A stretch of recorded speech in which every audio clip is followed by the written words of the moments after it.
connais pas un seul pays au monde qui s'est développé sans un secteur privé dynamique, performant et dominant. Et dominant. J'insiste sur le mot dominant. Je ne connais pas un seul exemple au monde. Et si je prends... Je ne vais pas parler des pays qui ont des économies libérales depuis des siècles. Je ne vais pas parler de l'Occident. Parlons des pays émergents.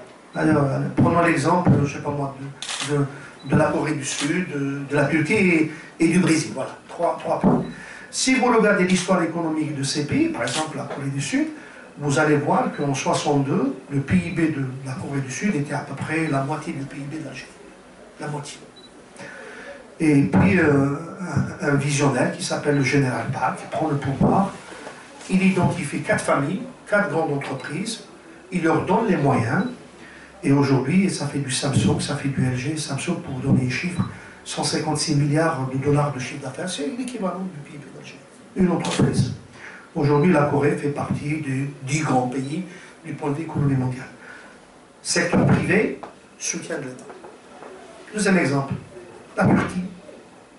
En 1971, un grand premier ministre arrive, qui s'appelle Turgut Özal, et Turgut Özal a très bien compris que la Turquie de Atatürk c'était fini, la Turquie, j'allais dire, du tout social, du partage, enfin des valeurs qui ont été défendues, qui ne sont pas mauvaises, hein, qui ont été défendues par Turquie, étaient finies.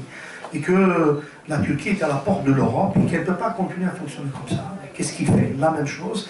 Il identifie un certain nombre de secteurs privés, d'entreprises privées qui a prouvé, qui avaient de la performance, etc. Et 71, on va dire 30 ans après, aujourd'hui la Turquie, c'est je pense 15e ou 16e économie mondiale. Aujourd'hui la Turquie, c'est le pays qui fait le plus peur à l'Europe. Lorsque vous arrivez en Turquie, et pour ceux qui ont visité ce grand pays, vous comprenez la puissance exceptionnelle de ce pays. Secteur privé, soutien de l'État. Le dernier exemple, on a le Brésil.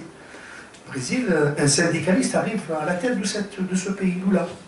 Et Lula a très bien compris que le Brésil, ce sont avant tout les grandes entreprises privées. La même chose. Après 2 mandats, il a réduit le taux de pauvreté à son expression la plus basse possible. Et donc, de ces exemples de pays émergents, qu'est-ce qu'on comprend? On comprend qu'on s'est appuyé sur un secteur privé, mais pas uniquement ça. C'est l'État qui a fait en sorte que ce secteur privé soit renforcé. Parce que le secteur privé seul, c'est ce qu'on nous dit aujourd'hui en Algérie. Lorsque vous entendez les gens parler, particulièrement un certain nombre de politiques, mais qu'est-ce que c'est que ce privé? Mais qu'est-ce qu'il peut faire? Mais bien sûr que le privé ne peut rien faire seul. Mais bien entendu. Mais quels que soient les moyens d'une entreprise privée, elle ne peut pas avoir les moyens de l'État. Et combien même elle peut posséder les moyens, si l'État ne met pas en place les conditions qui favorisent l'émergence de ces entreprises, eh bien ça ne marchera pas. Ce n'est pas parce que l'entreprise a les moyens que ça va marcher. Donc, entreprise privée, dynamique, performante, un État qui l'a comme soutien, qui l'a pour favoriser, qui l'a pour soutenir, qui l'a pour financer également, parce que lorsque l'État a les moyens, doit financer, et vous avez des résultats exceptionnels. C'est aujourd'hui le point de vue du Forum des chefs d'entreprise.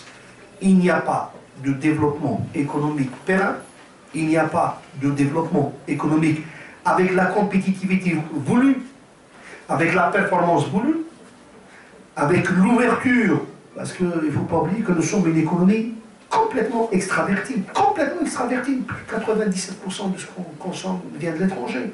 Donc il faut être d'une compétitivité, d'une performance exceptionnelle déjà pour sauvegarder les parts de marché chez nous avant d'aller à l'international.